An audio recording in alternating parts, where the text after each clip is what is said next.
Welcome to Camtasia Studio 7. If you're new to Camtasia Studio and you want to get started quickly, you're in the right place. We encourage you to watch this 5-minute video to learn the basics of using the editor, including how to navigate the timeline, make some basic edits, and add special effects. The preview window is where you see the video during playback. The playback controls are located under the preview window. In fact, the video you're watching in the preview window is a sample project playing directly from the timeline you see below. After you watch this video, we hope you take some time to practice what you've learned using the content on the timeline. So let's start with the timeline. This is where you assemble and edit your videos. At the top of the timeline, tick marks represent time in terms of minutes and seconds.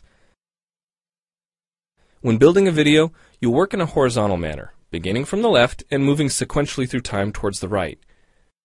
To make precise cuts and selection, use the zoom slider to magnify the view of the timeline. And when adding elements to your video, such as a call-out or audio clips, these are placed on different tracks. Tracks are created automatically, when you need them, when elements are added to the timeline. So depending on your video, you may be working with several tracks at one time. To change the position of an element on the timeline, just drag it. To change the length of an element, drag the edges in either direction. An important part of the timeline is the playhead. The playhead moves the timeline and indicates the current frame displayed in the preview window. To view your video, click play in the preview window. Notice how the video and the timeline's playhead stay in sync? Click anywhere on the timeline and the playhead moves to that point. The green section of the playhead is called the in point. Click and drag the in point to make the beginning of a selection. The red section of the playhead is called the out point. Just click and drag the out point to make the end of a selection. To bring the sections of the playhead back together, double-click the gray playhead. To split a video clip, position the playhead at the desired location and click the split button. And if you want to remove a portion of your video, make a selection with the in and out points, then click the cut button. If you make a mistake while editing, click the undo button. Next, we'll look at the clip bin and the library. The clip bin holds recordings, audio files, images, and title slides being used in the project you're currently working on. Then there's the library. It stores video clips, intros, callouts, title slides, and other elements that you want to use from project to project. The library is also pre-populated with professional animations, music, sound effects, and other content you can use in your video for free. To add your own clips or video sequences to the library, make a selection on the timeline, right-click, and choose Add to Library.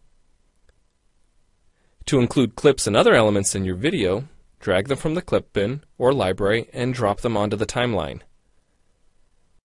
The tabs located above the timeline are task pages used for adding and editing special effects. You can add callouts to emphasize a key point. You can insert a transition between clips for a professional look. Apply zoom and pan effects to focus on important details. And draw attention to the cursor by changing the color, size, and more. If you double-click an element on a track, the playhead moves to the beginning of that element, and its task page opens, allowing you to make edits to that element. So we've shown you a few ways you can navigate and edit your video, but how do you get content into your video? Well, to make a new screen recording, click the Record Screen button. If you already have an audio or video recording to use, click the Import Media button. When you've made edits and added effects to your video and you're ready to share it, you need to produce the project to create a shareable video.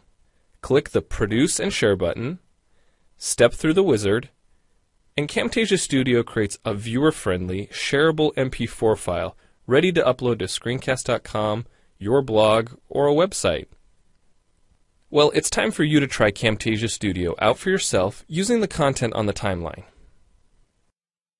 The help file in Camtasia Studio will help you use each of the Camtasia Studio features and applications. The Learning Center on TechSmith.com has in-depth video tutorials and other sample projects to download and practice with. So we hope you enjoy Camtasia Studio. And happy screencasting!